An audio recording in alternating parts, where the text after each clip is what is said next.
Alright, so the next thing, I think the next logical thing for us to look at are these things called layers, which are very fundamental to how Photoshop works.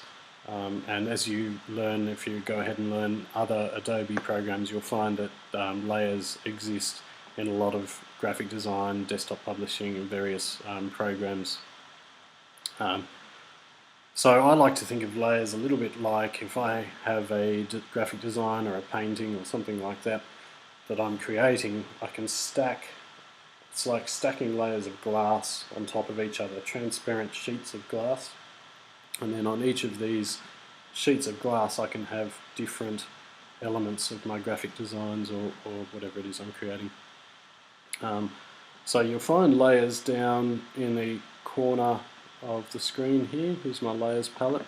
Once again, if you don't see the default tools, you can always go Window, Workspace, Reset Essentials or Essentials, depending where you are. One of those two will get you your layers back. What I'm going to do is hover the mouse just above. Oh, sorry, it doesn't want to. It's alright, we'll leave it there. No, we won't. We'll drag it out. So I'm going to click and hold the mouse button down on this layers title here, and I'll just drag this window up so we can have a better look at what we've got here. And I'll pull the corner of the window down, just click and drag that. Okay, so here's our layers palette. Right now my image has two layers, and that's because in this image I've actually used the text tool to write this text that you see here. Now layers can be turned on and off, so if I click on this little eye here, you can see my text disappears. I can click on this one too, and this sort of checkerboard pattern is how Adobe programs represent transparency. So right at the moment, with all my layers turned off, it's like I'm looking through a transparent sheet of glass. And then on my background layer, if I turn it back on, this is like I've just grabbed my piece of glass and painted white over the top of it. And then on this one, I've got my text tool. So why do we use layers? If you're viewing these videos from my website, you've probably seen this already. As I mentioned before, let's push this over here again. As I've mentioned before, Photoshop's used for a whole bunch of different applications, and you can see here, this is the design for the website that's been created in Photoshop.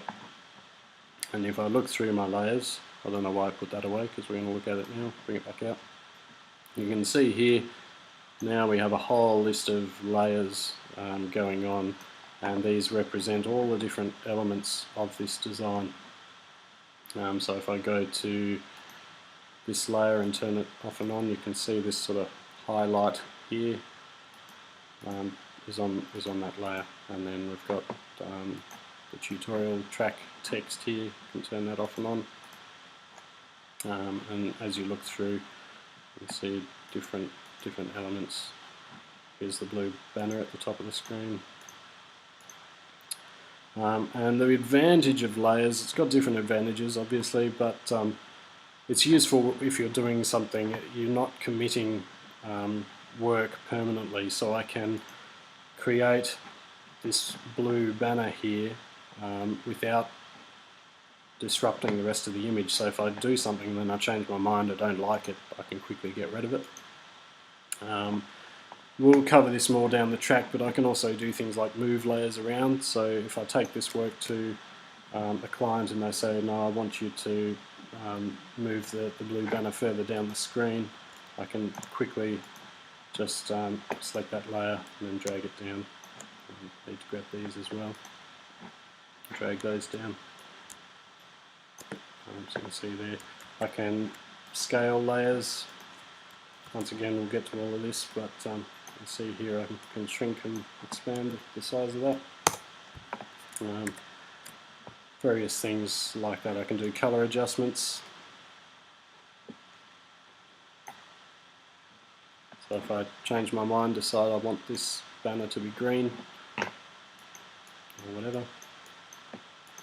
So anyway, plenty to look at there.